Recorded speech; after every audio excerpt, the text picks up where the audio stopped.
Hello everybody. Again, I hope that you all are fit and fine now, doing very well your preparation. So today I have brought a very important reaction in front of you, and you can see that here I have written Gabriel synthesis, correct?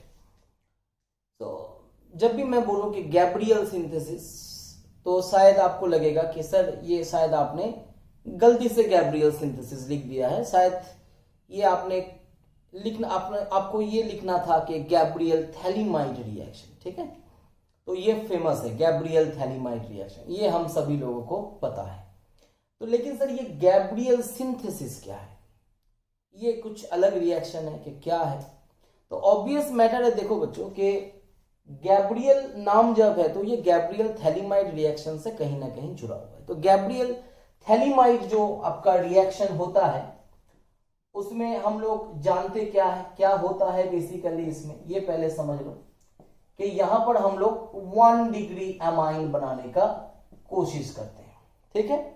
1 degree amine बनाने का कोशिश करते हैं जो कि alkyl amine हो सकता है, एराल्काइल अमाइन हो सकता है, ठीक है?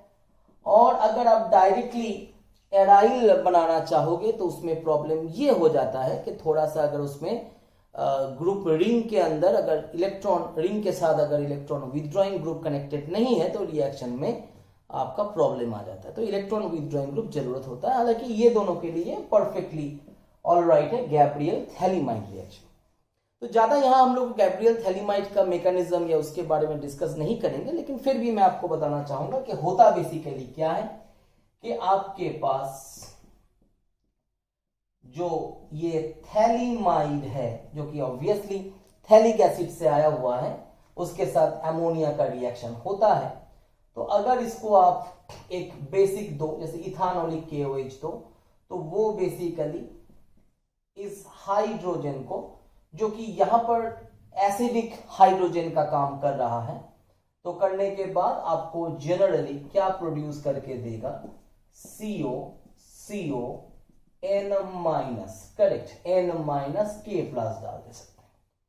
अब इसके साथ अगर मेरा RX का रिएक्शन है जो कि ऑब्वियसली एक एल्काइल हैलाइड हो सकता है, एराल्काइल हैलाइड हो सकता है, तो इसमें क्या होगा? हम सभी लोगों को पता है कि ये माइनस आके R के साथ कंबाइन करेगा, करेक्ट? तो ये CO बन गया, तो यहां पर NR हो जाएगा। अब यहां से जो मेन काम है वो स्टार्ट होता है क्या? ये जो प्रोडक्ट मेरा बना इसको इसके साथ अगर हम लोग हाइड्रोलाइज करेंगे, या तो एसिडिक मीडियम में कर सकते हैं या फिर बेसिक मीडियम में कर सकते हैं, दोनों में कर सकते हैं। अगर हम लोग दोनों में इसको करें तो वहां से अमाइन तो जरूर बनेगा, लेकिन इसमें काफी सारा प्रॉब्लम्स आता है। वो हाइड्रोलिसिस में, यील्ड में प्रॉब्लम आता है, साइड प्रोडक्ट में प्रॉब्लम आता है। तो इसको ना जो हाइड्रोलिसिस स्टेप है मैं उसको यहां डिस्कस नहीं कर रहा हूं। ऑब्वियसली आप लोगों को पता है कि अगर इसको मैं एसिडिक मीडियम में हाइड्रोलाइज करूं तो यहां से थैलिक एसिड अलग हो जाएगा और यहां से RNH2 अलग होगा, लेकिन वो एसिडिक मीडियम में प्रोटोनेट होके रहेगा, RNH3 प्लस के रूप में रहेगा। अगर बेसिक मीडियम में करूं तो ये RNH2 में कन्वर्ट हो जाएगा और ये थैलिक जो एसिड है वो अपना कार्बोक्सिलेट फॉर्म में रहेगा, यानी नेगेटिव आयन बना के रहेगा। लेकिन क्या मैंने कहा कि ये दोनों में, यानी कि एसिडिक हाइड्रोलिसिस हो या फिर बेसिक हाइड्रोलिसिस हो, कुछ प्रॉब्लम्स यहां पर आ जाता है, खास करके यील्ड के मामले में, खास करके साइड प्रोडक्ट के मामले में, क्योंकि ये काफी ज्यादा एक बेसिक मीडियम में काम हो रहा है, करेक्ट? तो उससे बचने के लिए हम लोग क्या करते हैं, एक मेथड का यूज करते हैं जिसको हम लोग बोलते हैं गैब्रियल सिंथेसिस, नाम पे आ जाएगा। अब ये रिएक्शन हो जाएगा गैब्रियल सिंथेसिस, जो कि मेनली कंसर्न है आपका हाइड्रोलिसिस वाला पार्ट में। तो इसको हम लोग बेसिकली क्या बोलते हैं? इसको हम लोग बेसिकली बोलते हैं मॉडिफिकेशन। इसको अगर हम लोग बोलें तो इसको हम लोग बोलते हैं modification in the hydrolysis path. क्या बोल सकते हैं इसको? इसको बोल सकते हैं modification in the hydrolysis path. Correct. इसको एक और बहुत ही बढ़िया लेकिन अनकॉमन उस नाम से भी जाना जा सकता है, इसको हम लोग बोलते हैं इंगमंस के रिएक्शन। इसको क्या बोल सकते हैं? ध्यान से लिख लीजिए, इसको हम लोग क्या बोल सकते हैं? इंगमंस के रिएक्शन। ठीक है। अब ये इंगमंस के रिएक्शन में होता क्या है, ध्यान से देखो। जो आपके पास ये प्रोडक्ट आपका आया, मुझे हाइड्रोलिसिस करना है, तो मैं शुरुआत तो यहीं से करूंगा। इसके साथ हम कोई एसिडिक बेसिक मीडियम का हाइड्रोलिसिस ना करके इसके साथ हम हाइड्रोजन ऐड करेंगे। NH2 काफी फेमस है, हम लोग जानते हैं, इसको हम लोग हाइड्रोजन बोलेंगे। तो कैसे मैकेनिज्म होगा? ये यहां जाएगा, ये यहां पर अटैक करेगा, क्योंकि ये इधर ओपन हो रहा है तो ये एक पॉजिटिव सेंटर बन गया, तो ये न्यूक्लियोफिलिक एक अटैक यहां पर हो जाएगा। करेक्ट। तो प्रोडक्ट क्या आ जाना चाहिए? प्रोडक्ट को मैं यहां दिखा रहा हूं, ठीक है। प्रोडक्ट क्या आ जाना चाहिए? CO NR NH2 अब ये लोन पेयर डोनेट किया होगा तो प्लस चार्ज तो आना ही चाहिए, और यहां पर एक CO कनेक्टेड है और ये कनेक्टेड है N के साथ। अब क्या होगा? ये जो माइनस है वो वापस आएगा, यानी वो कार्बन ऑक्सीजन डबल बॉन्ड को थर्मोडायनामिक स्टेबिलिटी अटेन करने के लिए फिर से वो वापस आएगा।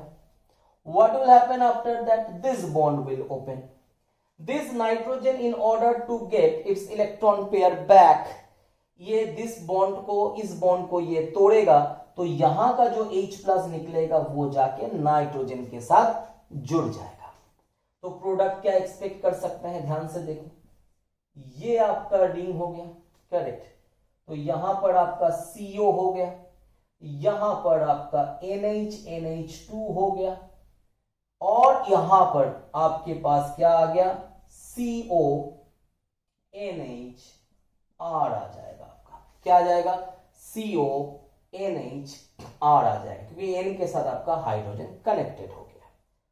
अब देखो ध्यान से क्या होगा, ये CO वाला बॉन्ड इधर ओपन होगा, तो वापस कार्बन के पास एक पॉजिटिव सेंटर आ गया, तो यहां का जो लोन पेयर है वो जाके इस पोजीशन पे अटैक करेगा।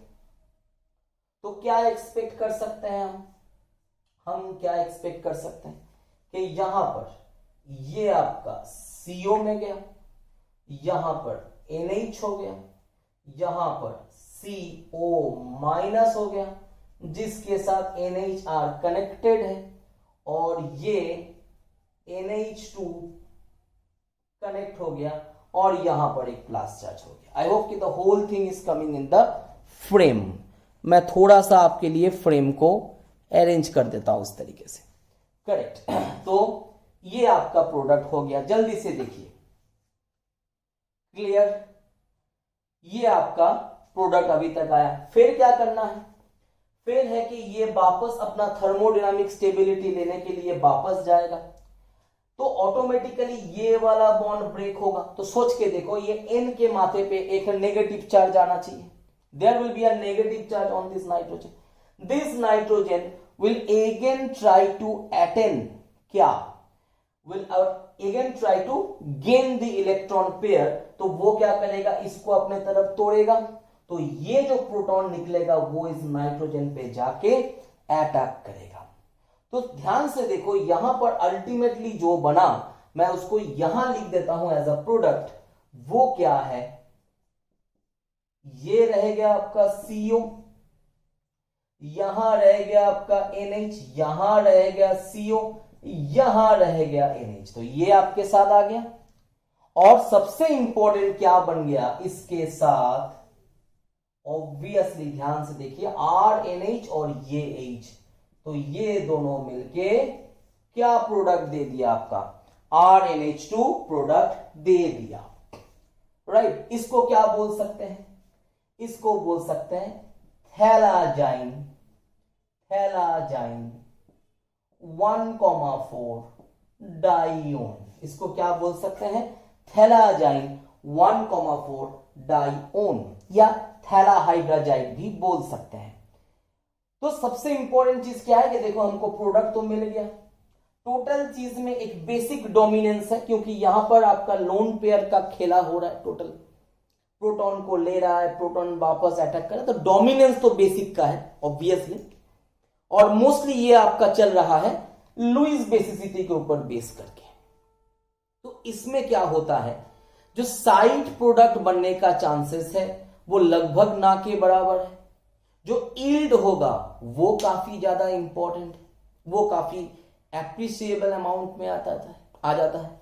तो ऑटोमेटिकली गैब्रियल थैलीमाइड प्रोसेस के द्वारा अगर हम एक एमाइंस को अच्छी तरीके से पाना चाहेंगे, अच्छी तरीके से यानी कॉन्वेनियंट सेपरेशन होना चाहिए, amount of the final product appreciable होना चाहिए, यील्ड अच्छा होना चाहिए, तो इट इज बेटर कि हम लोग उसमें ये मॉडिफिकेशन जो हाइड्रोलिसिस पाथ में है उसको यूज करें, यानी कि इस गैब्रियल सिंथेसिस को यूज करें, यानी कि इस इंक मंस के रिएक्शन को यूज करें।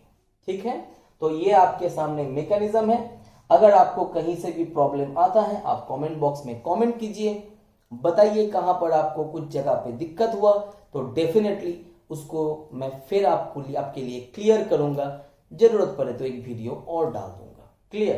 तो ये हो गया आपका गैब्रियल सिंथेसिस। गैब्रियल थैलीमाइड का भी मैकेनिज्म देखा जाए तो इसके साथ मैंने बना ही दिया है। थोड़ा सा 2-4 बातें गैब्रियल थैलीमाइड के लिए डाल दूं, बहुत इंपॉर्टेंट है, चाहे कुछ भी कॉम्पिटिटिव हो, चाहे वो जेई हो, एडवांस्ड हो, जेई मेन हो, नीट हो, आईआईटी जैम हो, यहां तक कि गेट तक का एग्जाम में भी ये बहुत इंपॉर्टेंट रिएक्शन हो जाता है। यहां पर एक इंपॉर्टेंट आपका इंफॉर्मेशन ये हो सकता है कि एक तो आपका थैलिक एसिड के साथ जब आप अमोनिया को हीट करोगे तो आपका थैलीमाइड बनेगा, ये आप पहले समझ लो। दूसरा है कि इस प्रोसेस में, ये गैब्रियल थैलीमाइड प्रोसेस में, मैं थैलीमाइड का बात कर रहा हूं क्योंकि ये तो केवल हाइड्रोलिसिस में काम आएगा। थैलीमाइड में 2 चीज याद रखना बहुत इंपॉर्टेंट है कि 3 डिग्री हैलाइड जो है उसको हम लोग यूज नहीं कर सकते क्योंकि पूरा माहौल बेसिक में मीडियम का है, और 3 डिग्री हैलाइड आप जानते हो कि अच्छा से एक स्टेबल एल्किन बना सकता है। तो स्टेबल एल्किन बनाना वो ज्यादा मुनासिब समझेगा और वो गैब्रियल सिंथेसिस या गैब्रियल थैलीमाइड प्रोसेस में पार्टिसिपेट ना करके सीधा एलिमिनेशन करके एल्किन बना के छूमंतर हो जाएगा। और उसके बाद क्या है, उसके बाद बच्चों ये है कि अगर आप एक 1 डिग्री हैलाइड का इस्तेमाल कर रहे हो आप कर सकते हो, लेकिन उसमें स्टेरिक हिंड्रेंस नहीं होना चाहिए। जैसे कि मैं आपको एग्जांपल दे सकता हूं CH3CC2Br, ये एक्टिवली कॉन्वेनियंटली कभी भी गैब्रियल थैलीमाइड रिएक्शन में पार्टिसिपेट नहीं कर सकता क्योंकि इसमें स्टेरिक क्राउडिंग ज्यादा है। दिखने में तो लग रहा है कि 1 डिग्री हैलाइड है, लेकिन इसका नेचर उस तरीके से सब्स्टिट्यूशन को सेटिस्फाई नहीं कर सकता SN2 पाथ को, क्योंकि वो तो स्टार्टिंग वाला पाथ में तो जब आपका आर अटैक करेगा ना तो वो तो बेसिकली SN2 पाथ को फॉलो करेगा, उसके लिए वो सुइटेबल नहीं है। तो अगर आप इतने सारे बातों को याद रख पाओ तो देखा जाए तो इसमें गैब्रियल थैलीमाइड प्रोसेस का भी मैंने काफी अच्छे से डिस्कशन आपके लिए किया। क्या क्या इंपॉर्टेंट पॉइंट, जो फैक्ट्स है, जो नॉलेजेबल पॉइंट्स है वो आप याद रखो, जो लास्ट के 2 पॉइंट मैंने बताया, और डेफिनेटली ये काफी एडवांस लेवल का एक modification of the hydrolysis path आपके सामने मैंने डिस्कस किया। ठीक है, I hope that you people will like this video, और कोई भी डाउट है तो जरूर बता दीजिएगा। Thank you very much.